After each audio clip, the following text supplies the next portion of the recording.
नमस्ते बच्चों, कैसे हैं आप लोग। उम्मीद है अच्छे होंगे, है ना बच्चों। और काम भी कर ही रहे हैं आप लोग, है ना। तभी तो क्वेश्चंस आ रहे हैं, मैम मैं ऐसे बनाऊं, मैम ऐसे बनाऊं। आई एम वेरी हैप्पी बेटा कि आप लोगों ने काम करना स्टार्ट कर दिया है। Good, keep it up. Okay बेटा, हर विषय का मैंने आपसे बताया ना, हर विषय का काम मिल रहा है, आपको साथ के साथ करना है। क्योंकि अब आपको पता ही है, आप लोग देख ही रहे रोज टीवी पे, सुन ही रहे हैं कि कैसी स्थिति आ रखी है। मतलब ऐसी स्थिति है इस समय कि हमारा बाहर निकलना, आपका बाहर निकलना ठीक नहीं है। तो हमें इसी तरह से पढ़ना है। तो हमें अपने समय का दुरुपयोग नहीं करके, समय को व्यर्थ ना करके हमें अपने आप को आगे बढ़ाना है, हिम्मत रखनी है अपने अंदर और अपनी पढ़ाई को हमने जारी रखना है। मैंने आपको अपने पहले 2 वीडियोस में भी बताया था कि समय कैसा भी हो, हमें हर परिस्थिति से लड़ना आना चाहिए और हमें हर परिस्थिति में एक खुशी ढूंढनी चाहिए, है ना। एक उत्साह ढूंढना चाहिए कि शायद इसी में अच्छा होगा। तो इसीलिए मैं आपको फिर से कहना चाहती हूँ कि हमें अपने काम को रुकना नहीं देना है, अपनी पढ़ाई को रुकने नहीं देना है और हमें आगे पढ़ते रहना है। तो कल हमने बच्चों आपसे कल की वीडियो में मैंने आपको और बताया था, हमने पहले पुनरावृत्ति करी थी भाषा के बारे में। उसके बाद मैंने आपको राष्ट्रभाषा, राजभाषा के बारे में बताया था। आज मैं आपको एक अन्य भाषा, मानक भाषा जिसे हम कहते हैं बच्चों, मानक भाषा के बारे में बताऊंगी। मानक भाषा क्या होती है, या इसका नाम मानक, इसको मानक भाषा क्यों कहा जाता है, इसके बारे में बताऊंगी। अब हम बोर्ड पर देख रहे हैं, यहाँ पे देखिए, मानक भाषा विद्वानों व भाषाविदों द्वारा भाषा में एक रूपता लाने के लिए भाषा के जिस रूप को मान्यता दी जाती है वह मानक भाषा कहलाती है। अर्थात इसका अर्थ है कि जो भी भाषा के बड़े बड़े ज्ञानी होते हैं, विद्वान होते हैं, वो एक जो शब्द होता है उसको एक मान्यता देते हैं कि हाँ, इस भाषा में ये वाला शब्द इस अर्थ में प्रयोग किया जाएगा। यानी किसी भी एक विशेष अर्थ के लिए जो एक मान्यता प्राप्त शब्द होता है वो हमें उस भाषा का मानक रूप कहलाता है। समझ आए बेटा आपको? एक बार फिर से समझ लो। विद्वानों और भाषाविदों, भाषाविदों जो भाषा के ज्ञानी होते हैं, जो विद्वान होते हैं, उनके द्वारा भाषा में एक रूपता लाने के लिए, एक रूपता लाने के लिए कि जो शब्द मैं बोल रही हूँ वही शब्द बाकी जो बोलेंगे उनका अर्थ सेम होगा, एक रूपता, समान रूप लाने के लिए भाषा के जिस रूप को मान्यता दी जाती है वह मानक भाषा कहलाती है। यानी ऐसा शब्द जिसका अर्थ सभी की नज़रों में सेम होना चाहिए, या सभी के ज्ञान के अनुसार वो शब्द का जो अर्थ है वो सेम होगा, उसे ही हम मानक भाषा कहते हैं। मानक भाषा को बच्चे हम लोग स्टैंडर्ड भाषा भी कहते हैं। स्टैंडर्ड भाषा का अर्थ होता है कि मान्य रूप जिसको दिया जाए। जैसे कि हम लोग गांव और क्षेत्र में जाते हैं तो वहाँ पे लोग कुछ भी बोल देते हैं, किसी भी शब्द को, कुछ भी उच्चारण का जो होता है वो रॉन्ग उच्चारण होता है, गलत उच्चारण बोलते हैं वो लोग, लेकिन वो उनकी भाषा में होता है। उनके आसपास के लोग, उनके गांव के लोग, उनके क्षेत्र के लोग उसी भाषा को, उसी शब्द को समझते हैं उससे।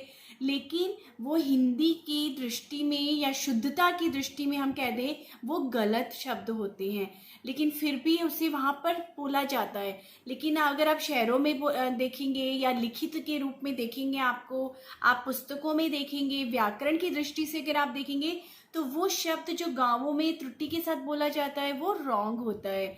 जैसे कि मैं आपको यहाँ पे दिखाना चाहती हूँ बच्चों, कुछ ऐसे शब्द हैं जिनका अब रूप बदल दिया गया है। जैसे कि पहले हम लोग बोलते थे भगत, लेकिन आज उसको बोला जाता है भक्त। पहले बोला जाता था द्वारा, आज बोला जाता है द्वारा।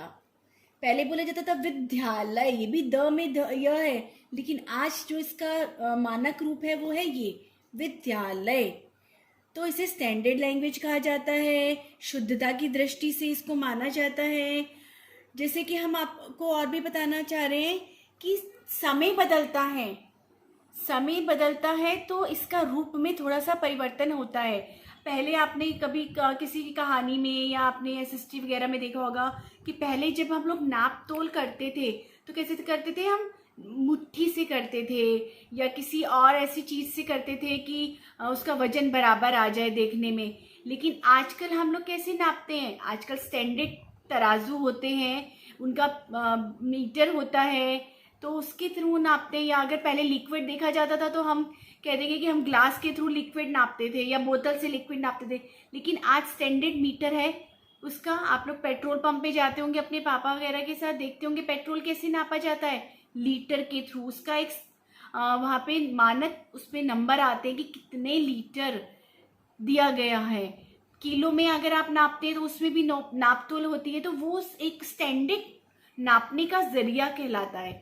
उससे पहले कैसे नापा जाता था? अंदाजे से, हाथ से तोल लिया या किसी बर्तन से तोल लिया, तो वो मानक नहीं था। आज जो रूप अपनाया जाता है नाप तोल का, वो मानक रूप होता है।